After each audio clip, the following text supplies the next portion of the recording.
आप सभी को जय मसीह की। याद रखिए, शैतान आपके पास्ट को जानता है और वो जरूर आपके पास्ट को लेकर आपके सामने आएगा ताकि वही वही पाप आप दोबारा करते रहें।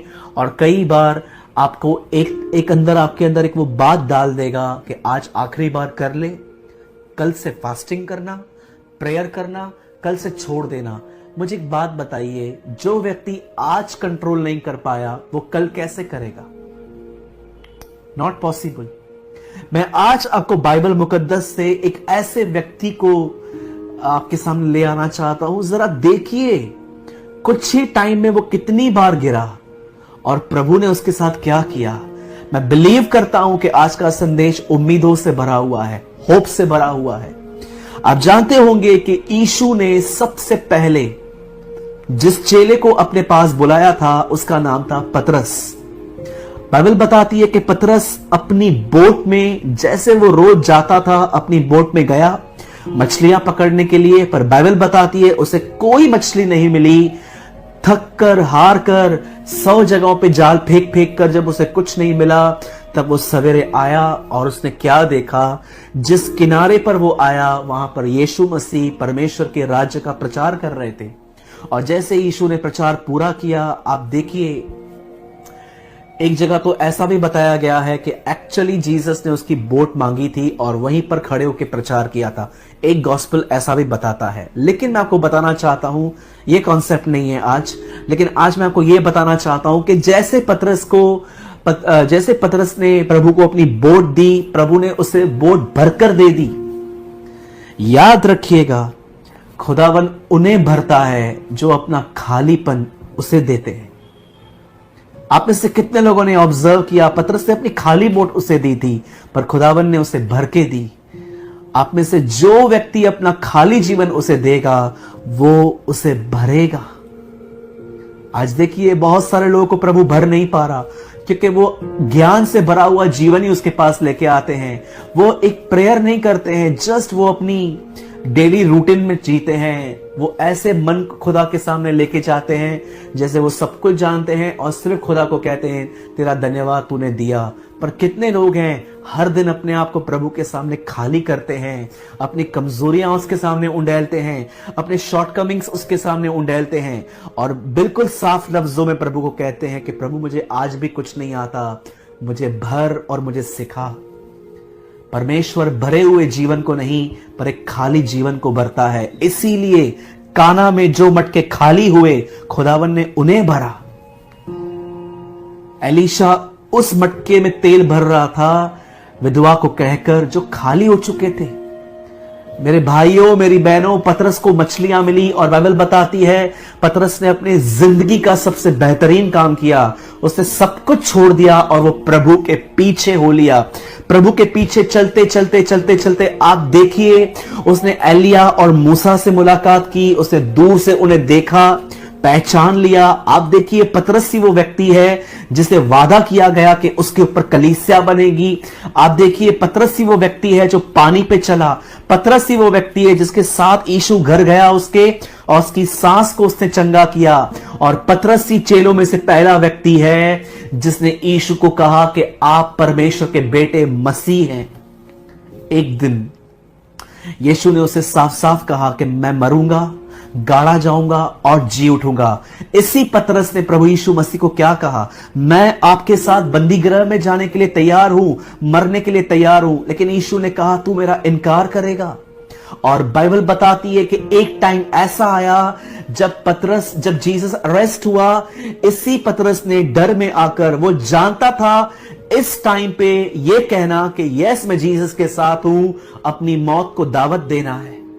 और इसी पतरस ने कहा कि मैं उसे नहीं जानता। कुछ समय के बाद आप देखिए, करीबन कुछ समय के बाद पतरस ने फिर से कहा मैं उसे नहीं जानता। और कुछ समय के बाद पतरस ने फिर से कहा कि मैं उसे नहीं जानता। क्या आप में से हर एक को एक चित्र दिख रहा है? बार बार ये व्यक्ति पाप में गिर रहा है।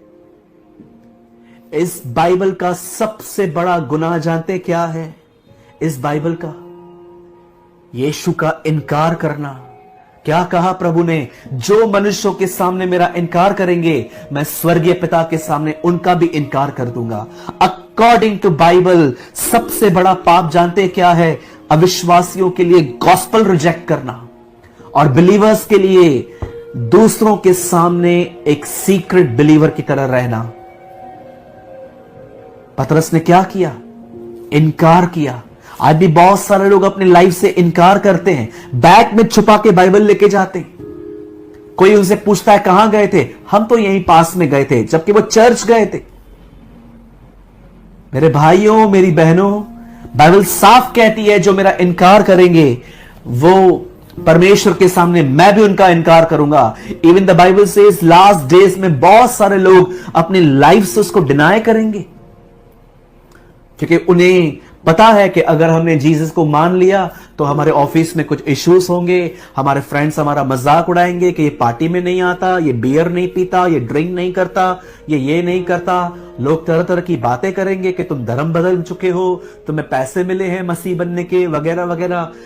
बहुत सारे लोग जानते हैं कि अगर हमने जीसस को एक्सेप्ट करने का पब्लिकली हमने अगर कह दिया तो हमें बहुत कुछ फेस करना पड़ेगा, इसलिए वो उसका इनकार करते हैं। पतरस ने भी उसका इनकार किया। कुछ ही समय में 3 बार वो व्यक्ति सेम गुनाहों में मरा, वो सेम गुनाहों में गिरा और आत्मिक तौर पे मरा। आप जानते हैं एक दिन क्या हुआ? जब पतरस ने उसका इनकार किया तो बाइबल क्या बताती है? कुछ समय के बाद यीशु मसीह क्रूस पे मारे गए। मरने के बाद बाइबल बताती है कि उन्हें एक नई कब्र में रखा गया। और उसके बाद क्या हुआ? बाइबल मुकद्दस कहती है उसे नई कब्र में रखने के बाद जब तीसरे दिन कुछ बहनें अपने हाथ में इत्र, अच्छी अच्छी वस्तुएं लेके जब वहां पर जा रही थी, तो जैसे वहां पर गई, आप देखिए पतरस के बारे में स्वर्गदूत ने क्या कहा। मैं एक वर्ड आपके सामने स्क्रीन पे लगा रहा हूं और ये वर्ड है मरकुस 16 अध्याय। जब वो बहनें यीशु मसीह के शरीर को देखने के लिए और उसके ऊपर इन खुशबूदार चीजों को उंडेलने के लिए जब गई थी, तो देखिए एक स्वर्गदूत ने उन्हें क्या कहा। मरकुस 16 अध्याय और मैं आपके लिए पढ़ रहा हूं 7 वचन, 16:7। परंतु तुम जाओ और उसके चेलों और पतरस से कहो कि वह तुमसे पहले गलील को जाएगा, जैसे तुमसे कहा गया था, वह तुम वहीं उसे देखोगे। अब मैं आपसे एक बात पूछना चाहता हूं। पतरस ने पाप किया, अब पतरस कहीं और है। जीसस क्रॉस पे मर चुका है, जी उठा है, और जैसे वो बहनें वहां पर उसके बॉडी को देखने के लिए और उन चीजों को उसके बॉडी पे डालने के लिए वहां पर गई थी, वहां पर लिखा है जीसस की बॉडी नहीं थी, वहां 2 एंजल बैठे हुए थे। मैं आपको बताना चाहता हूं, जहां जीसस का सर था और जीसस का जहां पैर थे, उन्हीं प्लेसेस पे वो बैठे हुए थे।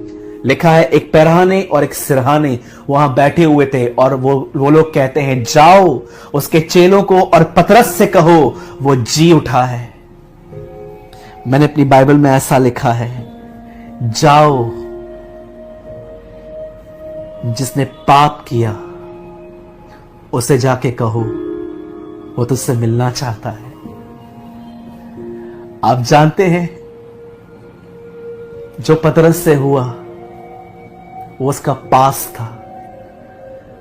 पूरी बाइबल के अंदर 2 चेले हैं जिनको प्रभु ने बहुत ज्यादा इस्तेमाल किया, एक है पतरस और एक है पॉल।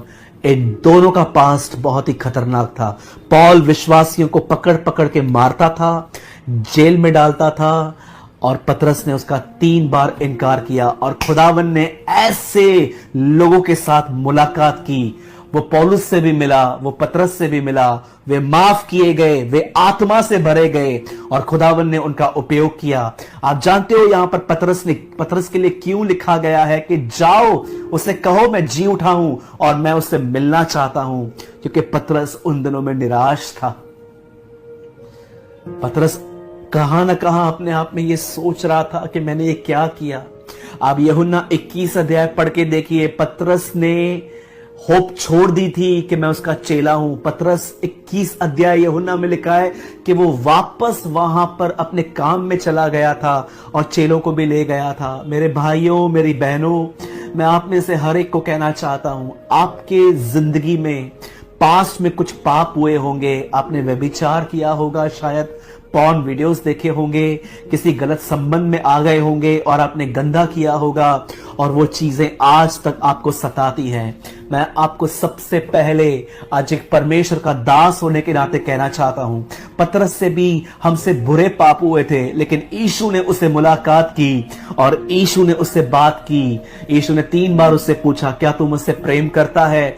और उसके बाद क्या हुआ? यही पतरस पेंटिकॉस्ट के दिनों में बैठा, उसके ऊपर पवित्र आत्मा उतरा और इसी पतरस ने प्रचार किया। 3000 लोग बिलीव में आ गए। इसकी छाया से लोग ठीक होते थे, मुर्दे जिलाए जाते थे। मैं आप में से हर भाई बहन को कहना चाहता हूं, मेरे भाइयों, मेरी बहनों, जो आपके साथ हुआ वो एक आपका भूतकाल था, वो आपका एक पास था।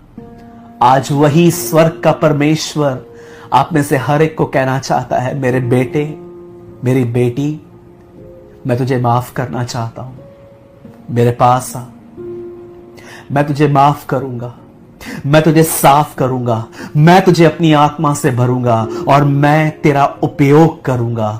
मैं आप में से हर जवान भाई बहन को आज के वीडियो के थ्रू कहना चाहता हूं, मेरे भाइयों, मेरी बहनों, अपने आप को कंडेम फील करना बंद करो, अपने ऊपर दोष लगाना बंद करो कि मैं कहां कुछ बढ़ सकता हूं, मैं तो गिर चुका हूं, मेरी दुआएं कहां से सुनी जाएंगी। खुदा आज भी आपसे प्यार करता है, वो आज भी आपसे मोहब्बत रखता है। और याद रखिए, उसकी प्लानिंग इतनी कमजोर नहीं है कि आपका एक पाप उसकी प्लानिंग को चेंज करे। क्या कहती है बाइबल याकूब से? जब तक मैं अपना कहा हुआ वचन पूरा न करूं, मैं तुझे नहीं छोड़ूंगा। मैं यीशु के नाम से कहता हूं, जब तक वो अपना काम आपसे पूरा नहीं करता, वो आपको नहीं छोड़ेगा। यीशु पतरस से मिला, सब कुछ बदल गया, सब कुछ चेंज हो गया। मेरे भाइयों, मेरी बहनों, अपने आप को कंडेम फील मत कीजिए। उठिए, ये समय बैठने का नहीं है, ये समय अपने आप पे दोष लगाने का नहीं है। उठिए, वापस घुटनों पर आइए, वापस कलाम पढ़िए, वापस फास्टिंग करना स्टार्ट कीजिए, वापस संगति कीजिए। खुदावन आपको उठाएगा, खुदावन आपका उपयोग करेगा। और मैं हर उस व्यक्ति को कहना चाहता हूं जो इन दिनों में अपने पास्ट में किए गए गुनाहों से स्ट्रगल कर रहा है, 2 काम करें, 2 काम। फर्स्ट, कुछ दिन फास्टिंग कीजिए, 1 दिन छोड़ के 1 दिन, 1 दिन छोड़ के 1 दिन, और उन फास्टिंग के अंदर प्रभु को एक ही बात कहिए, प्रभु, मेरे अंदर जितने भी बंधन हैं, बॉन्डेजेस हैं, स्ट्रॉन्ग होल्ड्स बन चुके हैं व्यभिचार के, उन्हें ध्वस्त कर, उन्हें तोड़, उन्हें खत्म कर। और दूसरी चीज, गलातियों 2:20 का वचन याद कीजिए, मैं मसीह के साथ क्रूज पे चढ़ाया गया हूं, अब मैं नहीं परंतु मसीह मुझ में जीवित है। जब भी आपका बदन आपको तंग करे, फास्टिंग कीजिए, 1 दिन छोड़ के 1 दिन, कुछ दिन स्टार्ट कीजिए। आपके बॉडी के अंदर से सारे बंधन टूटेंगे, मन के अंदर बंधन टूटेंगे। और जब भी आप देख रहे हो कि आपको गंदे गंदे ख्याल आ रहे हैं, शैतान से कहिए, हे शैतान, मुझसे दूर हो।